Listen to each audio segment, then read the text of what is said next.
făcut o alergie ceva pentru că mă mănâncă capul foarte tare. Și simt cum că pielea așa pe cap amorțită.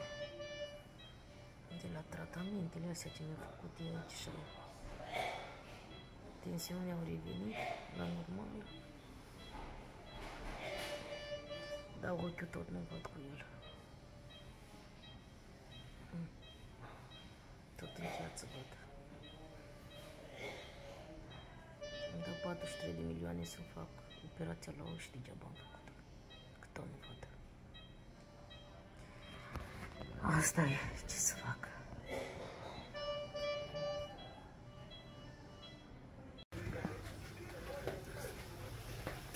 Cum e varza, mama? Sărată. E sărată, mama? Da. Păi mai spală, mama, mai spală în 3-4 ape așa. De ce nu lăsăm așa în apă și urmă? Păi am lăsat-o de aseară în apă. Acum trebuie să o mai spălăm vreo câteva ori în apă. O mai lăsăm până facem plamada și ce facem noi cu sarmale. Am spălat-o eu și ai spălat-o și tu. Mai spală, mama. Aici avem ceapa, unde facem prăjeala pentru sarmale. O să pun aici delicat, piper, condimente de sarmale, o să pun morcov, pastă de ardei, gogoșari, o tocană de legume, că mie îmi place cu mare aroma, aia îmi place mie. Așa. Și după aia o facem cu făină de păpușoi, că acum ar fi cupră. Dar dacă eu nu am cupri, atunci pun făină de păpușoi. Nu pun orez, nu pun nimic, pentru că eu dacă am diabet, doctorii mi-au interzis mie orice fel de pâini, orez, grăsăni, tot ce ține de chestiile astea. Și am zis să fac așa un pic de sarmale cu... Bine, că nu o să mă rup așa tare în mâncare, dar măcar una, două. Dacă mănânc și eu, măcar nu fac poftă. Hai, vedem pe parcurs cum facem și ce facem.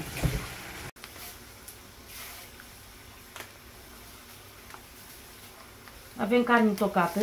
Acum punem făină. Uite așa.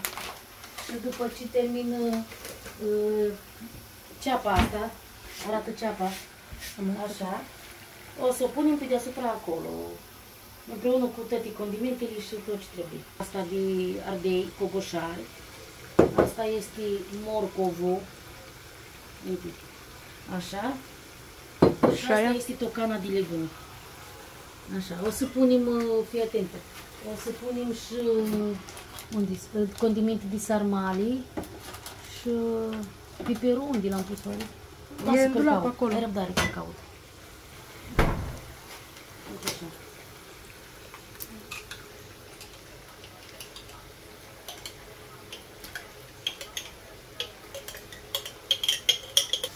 Tu filmezi sau te joci, mă? Filmez. Uite așa. Punem și morcovul. Fii atent ce puternică sunt. Moară mama de nu rup cineva în mână. Și cum îl rup, bucăți îl fac. Nu te rupi. Dar eu, nu, ei, fă. Nu fă șmecherii cu mine.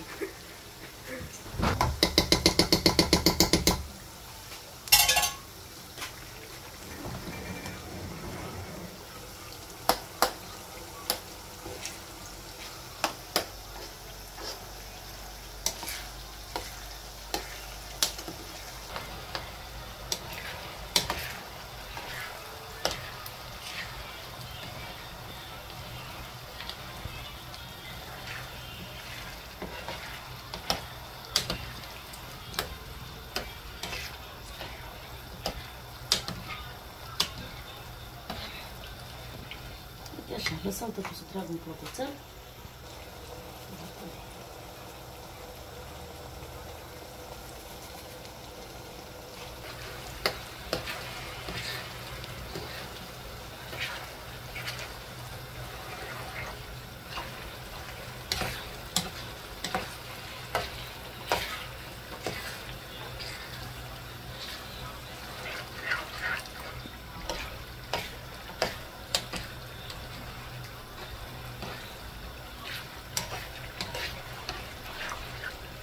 Cred că este varza cam sărată. Spune și mai multe așa un piculeț. Să dea un pic de gust.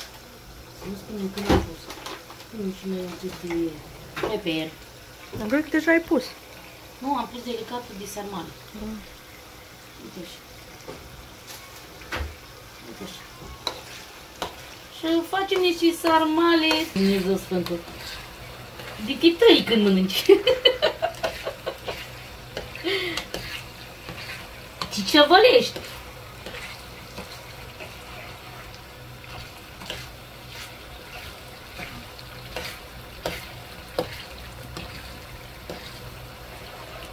Uite așa, lăsăm să fie făcut. Așa. Aici punem niște apă la fiert ca să punem ceva șmecher. Păpușoare. Ia uitați ce am aici și aia.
Îl punem la fiert, lăsăm să tragă un clopoțel și după aia o să punem și un pic de sare. Ca să facă un pic cu sare, da.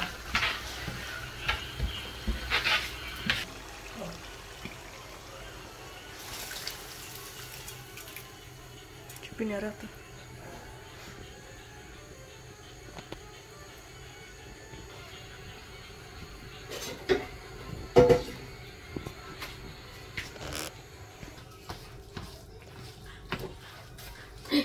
Am dat bani? Nu știu. Nu.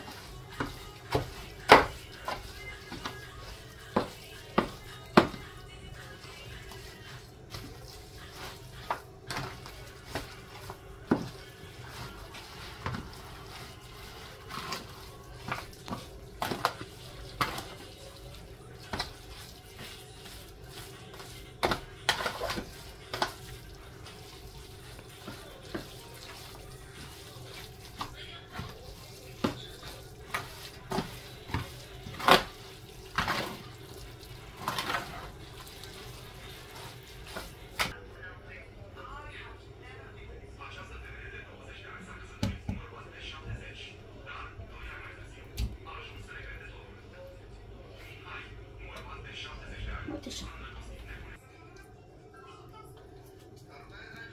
Eu așa fac cu mâna, nu mai fac cu lingura, nu mai fac cu nimic, că m-am spălat pe mâini, scurată și până la urmă le mâncăm noi, nu le mănâncă altul. Ce bine arată. Nu? Sunt bucătăria, bucătăria lui Jamila. Dacă mă apuc acum să vă fac bucătăria lui Jamila, nu știu dacă o să vă placă.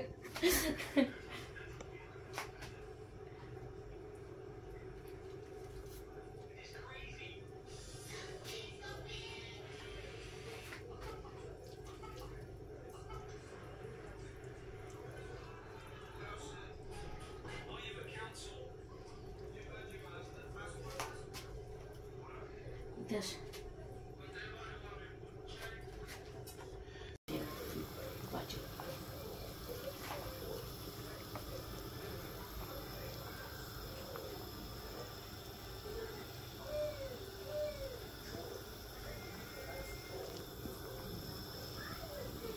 Ia întâi cadrul de la Floricică.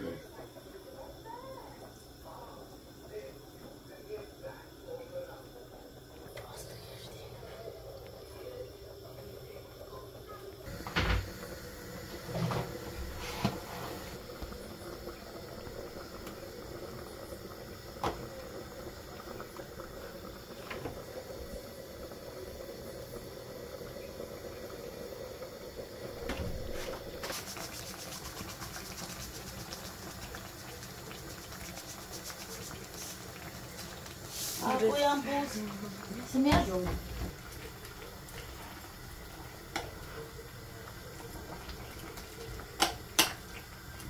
Uite, așa ia, așa sunt pupușorii.